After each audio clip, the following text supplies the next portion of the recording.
Pour la première fois depuis que les deux hommes ont pris la décision de ne plus avoir de relation, Goran Ivanišević a donné une interview ce jeudi pour le média serbe Sport Club, relatant les circonstances qui ont conduit à sa séparation avec Novak Djokovic. Le Croate, qui dément toute discorde avec le leader mondial, évoque une immobilité. Goran Ivanišević sort de son silence. Le 27 mars dernier, le Croate avait annoncé la fin de sa collaboration avec Novak Djokovic, dont il était pourtant l'entraîneur depuis 5 ans.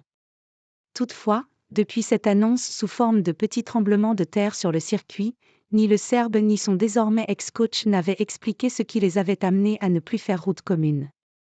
Ivanišević est sorti de son silence, ce jeudi pour le média serbe Sport Club. Et le maître mot de cette décision de ne plus travailler ensemble semble la lassitude.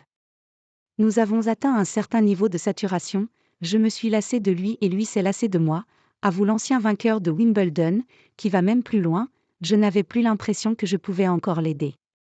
L'ex numéro 2 mondial n'accepte pas en revanche que certains spécialistes, s'appuyant notamment sur le tempérament du « Joker », sur le court puissent évoquer des dissensions entre les deux hommes.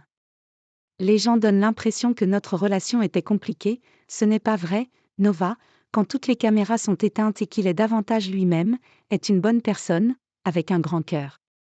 J'ai toujours été prêt à mourir pour lui s'il le fallait. Nova a été considéré comme le plus grand méchant de la planète.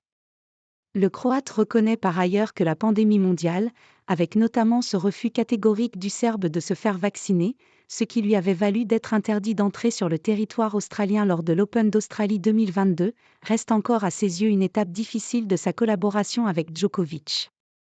Nova a été considéré à un moment donné comme le plus grand méchant de la planète en raison de son statut vaccinal. Et puis nous n'avons pas été autorisés à voyager dans un certain pays, puis dans un autre. On était toujours dans le doute, est-ce qu'il allait jouer, ne pas jouer?